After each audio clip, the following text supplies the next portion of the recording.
Hello guys, Radhe Radhe. आज के इस वीडियो पर हम लोग पढ़ने वाले हैं राइबोसोम। बेसिकली हम लोगों ने पिछले लेक्चर में माइटोकॉन्ड्रिया को डिस्कस कर लिया था। माइटोकॉन्ड्रिया जो रहता है, इसको बेसिकली हम लोग क्या कहते हैं, power house of the cell. That is power house of the cell. Power house of the cell इसको क्यों कहते हैं? क्योंकि मैम ये एटीपी का जनरेशन के लिए रेस्पॉन्सिबल होता है। ATP is adenosine triphosphate which is the energy currency.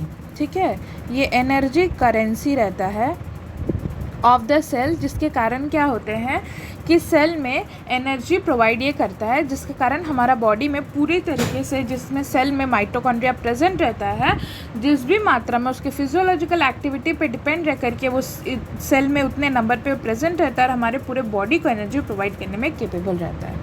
आज हम लोग पढ़ने वाले हैं राइबोसोम। राइबोसोम बेसिकली क्या होता है, ये रेस्पॉन्सिबल होता है फॉर सिंथेसिस ऑफ प्रोटीन। ठीक है, ये क्या चीज़ का रेस्पॉन्सिबल होता है बनाने के लिए? That is synthesis of protein. अगर राइबोसोम्स प्रेजेंट नहीं होंगे ना, तो हमारे बॉडी में प्रोटीन्स का फॉर्मेशन नहीं होगा। ठीक है, और जो राइबोसोम होते हैं वो बेसिकली 2 यूनिट्स कंसिस्ट करते हैं। पहला जो रहता है वो स्मॉलर यूनिट रहता है, और जो दूसरा जो रहता है वो क्या होता है, larger unit. Larger unit basically क्या होते हैं, लार्ज होता है as compare to the smaller ones. यही दोनों जब मिल जाते हैं तो वो एक स्ट्रक्चर फॉर्म करते हैं, जिसको हम लोग राइबोसोम कहते हैं। Next is, let's start the important point regarding this. It is discovered by George Pallet. इसके जो डिस्कवरर है वो जॉर्ज पैलेट है, और इसको हम लोग पैलेट पार्टिकल्स भी कह सकते हैं। इसका ये मतलब है कि जो जॉर्ज पैलेट है उन्होंने इसकी खोज की थी, और राइबोसोम जो रहता है वो स्मॉल पार्टिकल्स की तरह दिखते हैं, इसलिए उसके डिस्कवरर के नाम के साथ हम उसको एक पैलेट पार्टिकल्स भी कह सकते हैं, विच इज़ वेरी इंपॉर्टेंट। ये नीट में पूछा जा चुका क्वेश्चन है।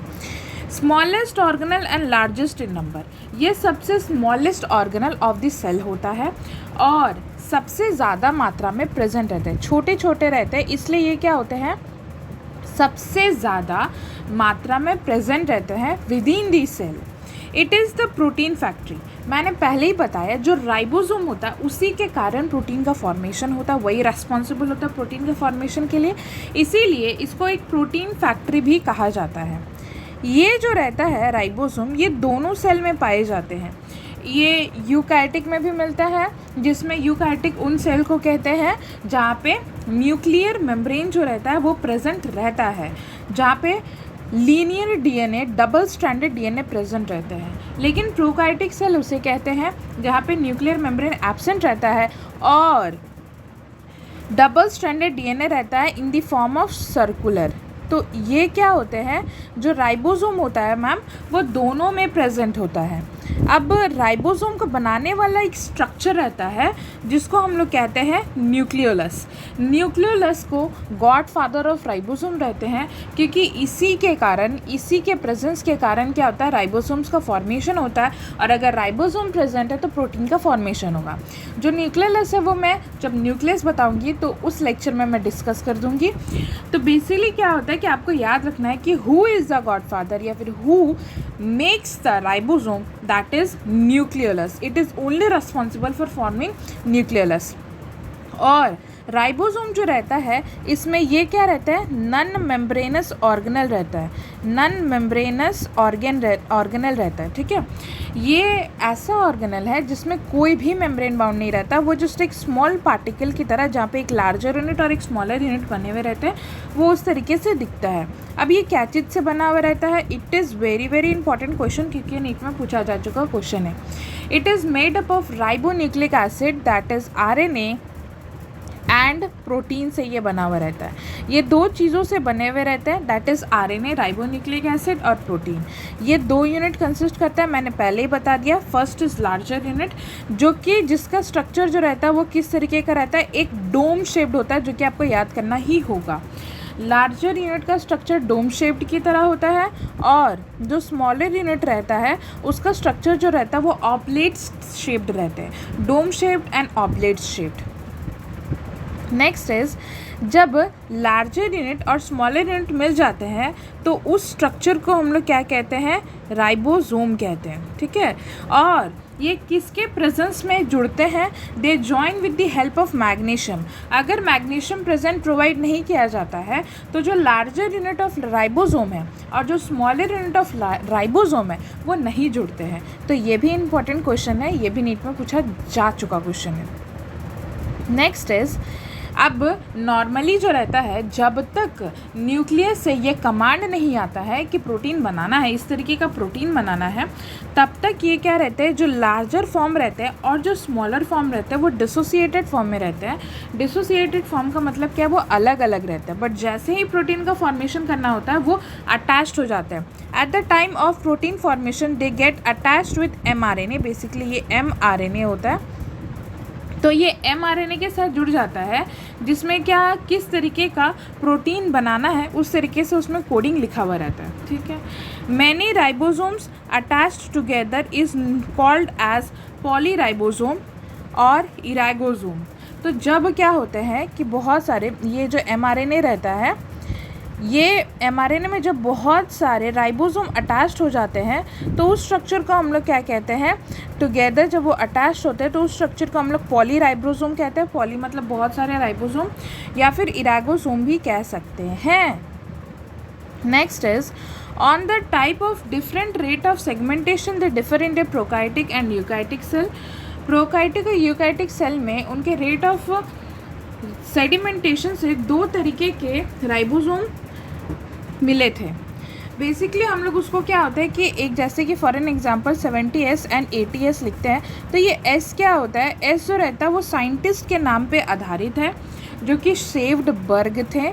He did sedimentation of ribosome after ribosome rate after centrifugation. जब राइबोसोम को क्या हुआ था, बहुत ज़ोर से सेंट्रीफ्यूगेट किया गया था, तो उसके रेट ऑफ सेगमेंटेशन के हिसाब से उनको उस बेसिस पे नंबर दिया जाता था। तो पहले जो था कि राइबोसोम के लार्जर यूनिट और स्मॉलर यूनिट अलग अलग नहीं थे, लेकिन जब अलग अलग थे तो उनका लार्जर पार्ट का सेगमेंटेशन रेट और स्मॉलर पार्ट का सेगमेंटेशन रेट अलग अलग लिखा गया था दोनों प्रोकार्योटिक और यूकार्योटिक सेल के लिए। इनमें क्या होता है कि वो जो रहते हैं, जैसे फॉर एन एग्जांपल 50S है और 30S है, ये होता है प्रोकार्योटिक का। दे differ in rate of segmentation sedimentary and sizes. वो सिर्फ साइज डिफरेंस क्या होता है, सेडिमेंटेशन रेट में डिफरेंस होता है, साइज़ में डिफरेंस होता है और डेंसिटी में डिफर करते हैं। लेकिन दोनों में सिमिलरिटी ये रहती है कि उनका डिज़ाइन ढांचा एक ही रहता है और उनका फंक्शन एक ही रहता है, दैट इज़ प्रोटीन सिंथेसिस। तो प्रोकार्योटिक सेल में जिस तरीके से रहता है वो मैं बता देती हूँ। दैट इज़, पहले जो था कि दोनों को अलग नहीं माना गया था, इसलिए उसको क्या कहा गया था, 70S, ठीक है। S जो रहता है वो सेव्ड बर्ग है, जिसको सेगमेंटेशन रेट के हिसाब से उसको नंबर दिया गया है। लेटर ऑन ये लार्जर यूनिट का रहता है और ये क्या है, स्मॉलर यूनिट का, that is 50S and 30S। उसी तरीके से यूकार्योटिक सेल में पहले कहा गया था 80S, लेकिन लेटर जो था वो 60S एंड 40S उनके रेट ऑफ सेगमेंटेशन के हिसाब से उसको क्लासीफाई कर दिया गया। Next is RNA on the basis of segmentation rate.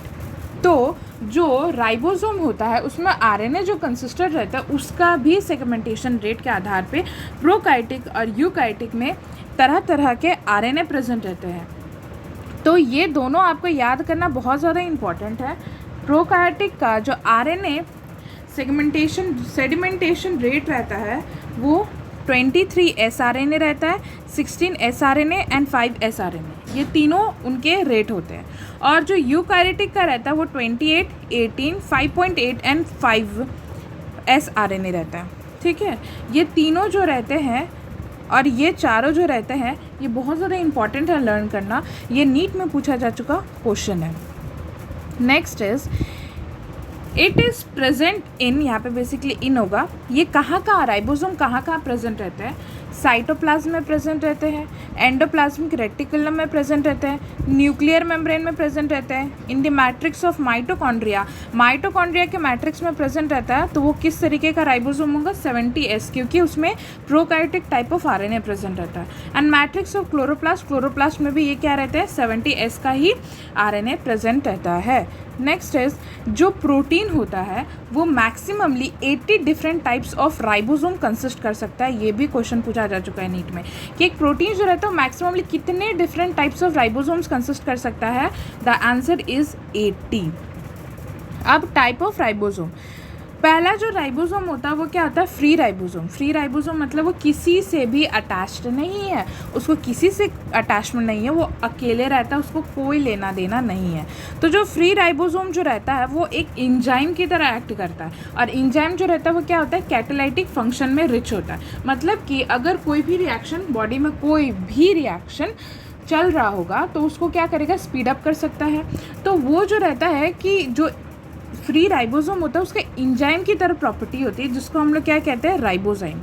ये बायोलॉजिकल कैटलिस्ट की तरह एक्ट करता है जैसे एक एंजाइम एक्ट करता है। साथ ही साथ इसमें एक इम्पॉर्टेंट पॉइंट ये है कि सारे एंजाइम जो रहते हैं वो प्रोटीन से बने हुए रहते हैं। सारे एंजाइम जो रहते हैं वो क्या होते हैं? प्रोटीन के डेरिवेटिव रहते हैं, except ribozyme, because in ribozyme nucleic acid is acting as an enzyme. तो जो जितने भी शरीर में एंजाइम्स प्रेजेंट है वो सारे के सारे प्रोटीन से बने हुए रहते हैं, लेकिन राइबोसोम एक ऐसा एंजाइम है जो कि सिर्फ न्यूक्लिक एसिड से बना हुआ रहता है। नेक्स्ट इज अब बाउंडेड आते हैं। बाउंडेड का मतलब वो राइबोसोम जो कि क्या होता है कि किसी भी स्ट्रक्चर से क्या होंगे? अटैच्ड होंगे। तो प्रोकार्योटिक सेल में वो किससे बाउंड रहता है? It is bounded to the mesosome. Mesosome उस स्ट्रक्चर को बोलते हैं जहाँ पे प्लाज्मा मेम्ब्रेन जो रहता है वो सेल में इन्वैगिनेशन शो करता है, डिफरेंट स्ट्रक्चर शो करता है towards the inner part of the cell. उससे वो क्या रहते हैं? बाउंडेड रहते हैं, इस तरीके से रहेंगे। साथ ही साथ यूकैरियोटिक सेल में it is bounded to the outer membrane. जो यूकैरियोटिक सेल का आउटर मेम्ब्रेन होता है उससे ये क्या रहते हैं? बाउंडेड रहते हैं। साथ ही साथ क्या होते हैं? एंडोप्लाज्मिक रेटिकुलम में भी बाउंडेड रहते हैं। तो वो टाइप ऑफ राइबोसोम के बेसिस पे इनको जस्ट क्लासीफाई किया गया कि ये कहाँ कहाँ बेसिकली प्रेजेंट रहता है। भले ये present cytoplasm, endoplasmic reticulum, mitochondria, chloroplast बहुत जगह में प्रेजेंट रहते हैं। So this is all for the ribosome. Thank you.